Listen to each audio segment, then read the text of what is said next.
Every night, at exactly to 17 a.m., I wake up to find my wife standing in the hallway just outside our bedroom door. She doesn't say anything. She doesn't move.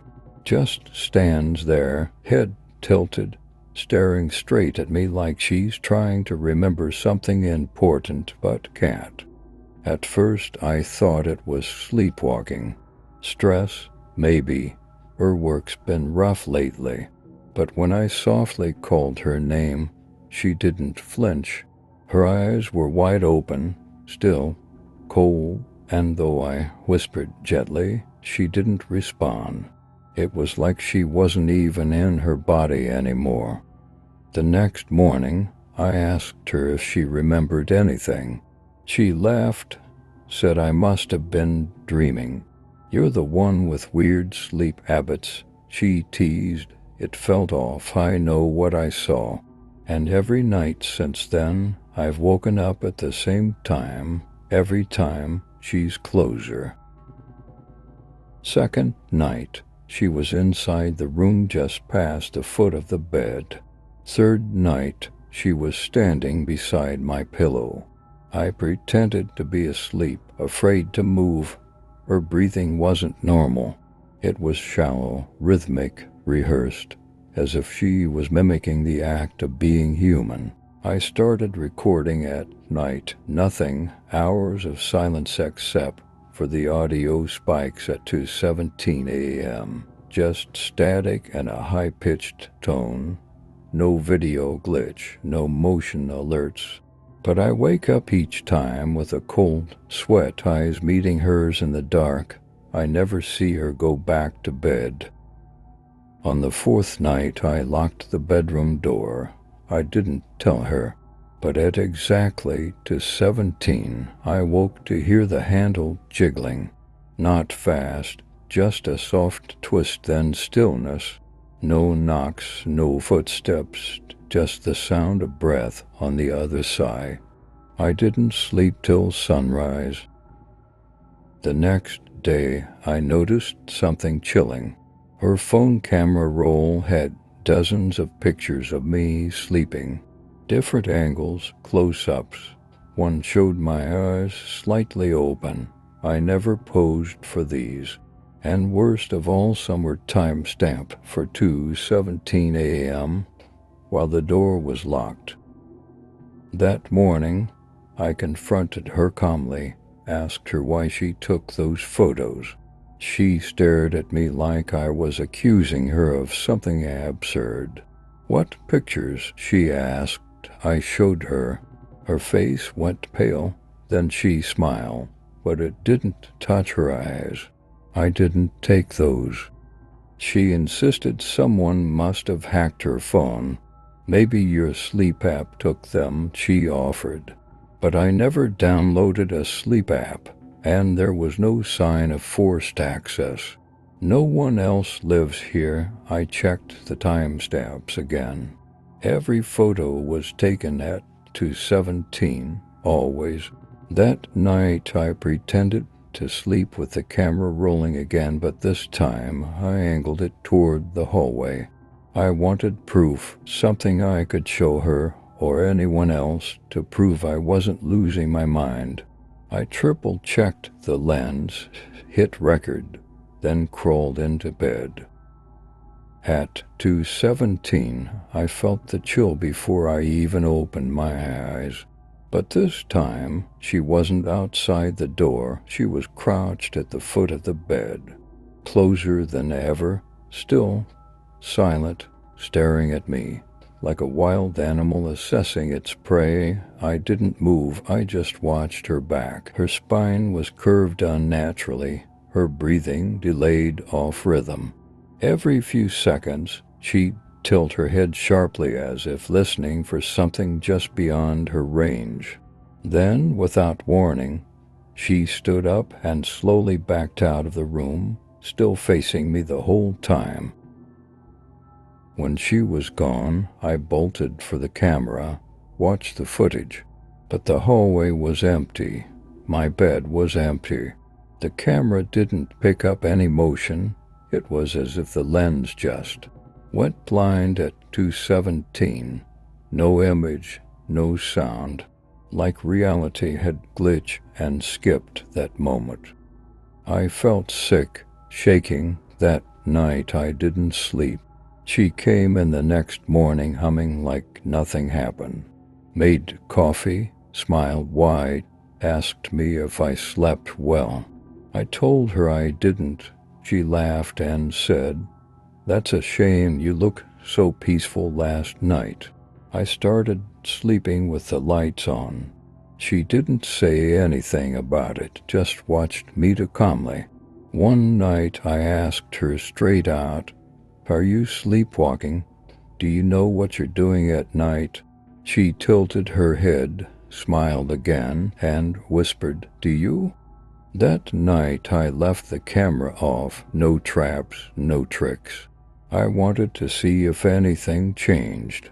I lay awake until after 2.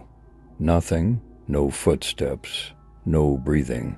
I drifted off around 3 a.m. When I woke up, she was lying beside me, eyes wide open. She hadn't blinked in hours. The next evening, I called her sister just to talk. Casually asked if my wife had ever sleepwalked as a kid. There was a pause. Then she said something I'll never forget. "Wait, didn't you say she told you about that already? She doesn't talk about that anymore." I pressed her. What did she mean? Her sister grew nervous and said, "When we were little, she used to stand in my doorway for hours. My parents had her tested. They thought it stopped when she was 13. They never told you?" I said, No, they hadn't." That night I asked my wife about it. She stared for a long time before answering. "You shouldn't have called her," she said. Her tone was flat, her face expressionless. I asked her again, "Did you used to stand in doorways as a kid?" She only replied, "Not me." Her behavior shifted after that. More stillness, more silence. She wouldn't eat unless I asked her to. Wouldn't speak unless spoken to. Like she was mimicking human habits. Trying to remember what being normal looked like.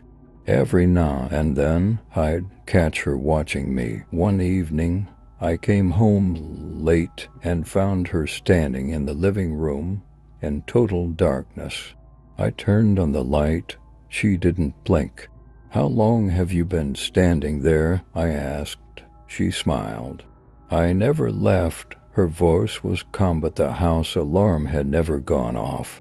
I started staying late at work, pretended to run errands, anything to avoid the house. She never called, never asked where I was, and when I'd come home, she'd already be waiting, standing in the same spot, like she hadn't moved, like she didn't need to. One night I stayed out past midnight. When I finally came home, the door was unlocked. Inside, every light was off. My phone's flashlight flickered as I stepped into the hallway. The silence was heavy, like the air had thickened somehow, and then I heard her whisper. It was right behind me. "You're late." I turned. Nothing. No one there. But when I checked the hallway mirror, she was reflected just behind me, even though the space was empty. I turned back. Nothing. Mirror again, still there, staring at me through her reflection only. I backed away and didn't sleep that night. Instead, I stayed in a motel across town. When I returned the next morning, the house was spotless, breakfast on the table, my laundry folded.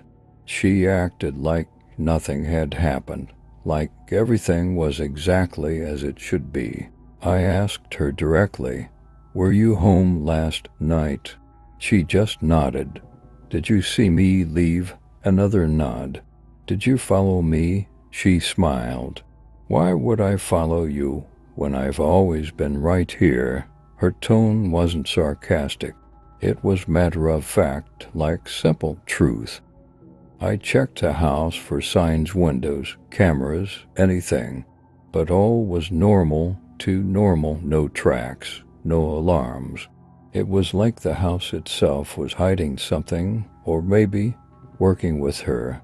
That thought came out of nowhere, but it felt disturbingly real. That night I dreamt of our wedding, but the woman standing beside me wasn't her. Not quite, same face, same dress, but her eyes were wrong, too dark, too deep. When I woke up, I saw her sitting on the floor at the foot of the bed, staring, still in that dress. I never remembered keeping her wedding dress. We donated it years ago. I checked the closet, it was gone again. Like it was never there. I didn't ask her. I was afraid she'd answer. Instead, I drove to my parents' house. I needed to see photos, something real. I flipped through old albums, our wedding, vacations, birthdays. She was in all of them, but her expressions never changed. The same tight smile, the same distant eyes. I pulled a picture from our honeymoon, then froze. Her reflection in a window wasn't smiling. I brought it home, placed it on the kitchen table. Later that night, the photo was gone. I checked the trash, the drawers, even the freezer, nothing. When I asked her, she just shrugged. "Maybe you imagined it," she said. Her tone was gentle, but her eyes weren't. I started wondering if I had imagined it. The photo, the reflection, the dress, the hallway, all of it. But deep down, I knew something was wrong, not just with her, but with time. With memory, I stopped trusting my own eyes, or even my own sleep. That night, I tried to stay awake. I drank coffee, sat upright, kept the lights on. But at 2:17, everything flickered, literally. Every light in the house dimmed for just a second.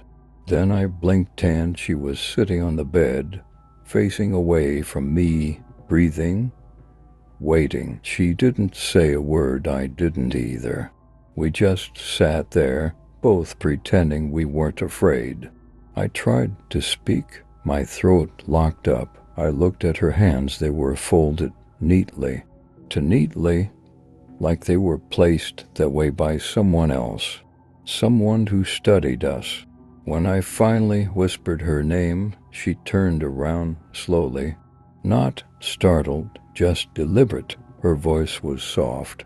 "You really don't remember, do you?" I asked her what she meant. She leaned in and said, "I'm not the one who changed." Then she lay down and closed her eyes. I didn't sleep that night. I couldn't. I just watched her lie there, perfectly still. No twitching, no shifting, no dreams, like her body had powered off. Around 4 a.m., I crept to the hallway, looked back through the doorway. She was gone. The bed was empty again. But I hadn't heard her leave. I searched the house, every room, every closet, nothing, just stillness. Then, in the basement, I found something. A pile of clothes, mine, laid out on the concrete floor in the exact shape of a person, my shape, shoes at the bottom. There was no dust around them, no spider webs, like they'd just been placed there, like they were waiting for someone to step back inside. I called her name, no answer. When I turned back upstairs, she was behind me. Looking for something, she asked softly. I jumped. "How long were you standing there?" I asked. She didn't blink. "You tell me." She reached out and gently brushed my shoulder. "You've been acting strange lately," she said. "Are you feeling like yourself?" Her tone was caring, but her smile was wrong. That word, yourself, It echoed in my head for days. I started second-guessing everything. My job, my name, even my memories. Photos I didn't remember taking. Clothes I didn't remember buying. A video of me sleeping, but I wasn't breathing in the footage. I tried showing it to a friend, but when we played the video, it was just static, blank. He laughed it off. Said I needed a break. I wanted to agree. I wanted it to be stress. But every night to 17 came, and every night something else was missing from the house. A book, a photo, a souvenir from our honeymoon. Little things, but always meaningful, like someone was erasing the pieces that prove I existed, that we existed. I confronted her again. She only said, "You keep asking the wrong questions," then walked away. The next day, I took a photo of us together just to have proof, just to feel sane, printed it, framed it, kept it on my nightstand. The next morning, I woke up alone. The frame was still there, but in the photo, she was gone. Just me smiling at an empty space. I showed it to her. She didn't react, just stared at it. Then me. "Why are you holding that?" She asked. "You took it," I said. She shook her head slowly. "No, I've never seen that picture in my life." Then added, "That's not our bedroom," but it clearly was. That night I packed a bag. I told her I needed space, time to think. She didn't protest, just stood there, watching me. As I grabbed my keys, she asked, "Do you really think leaving will help?" I didn't answer. I couldn't. I just walked out the door and drove. I checked into a motel 2 towns over. I didn't text, didn't call. I just lay on the bed staring at the ceiling. Around 2 a.m., I locked the door, shut the blinds, and turned off the lights. No footsteps, no whispers, no movement. Finally, silence, peace. But at exactly 17 a.m., the phone rang, the landline. No one knew I was there. I let it ring, then it stopped. A second later, the alarm clock on the nightstand reset blinking. 2:17, I got up slowly, walked to the mirror and froze. She was behind me, just smiling. I spun around, empty room, nothing, just shadows. I rushed to the mirror again. Still empty. I checked the hallway, still nothing. When I returned to the bed, the photo I'd left behind at home was now sitting on the pillow, only this time I was gone from it. I don't know if I ever left that house, or if I ever existed in the first place. I tried calling friends, but no one answered. I looked myself up online, no results. I tried calling her. She picked up, and all she said was, "You've been watching me sleep again, haven't you?" If this story kept you up tonight, let me know in the comments. What do you think really happened? Was she ever real? Or was he the one watching himself all along? And hey, if you want more stories like this, drop a comment below. Tell me what you want to see next. More haunted minds, twisted relationships, reality-bending nightmares. Your suggestions might just become the next video. Don't forget to like, subscribe, and keep your lights on tonight. You never know who's watching.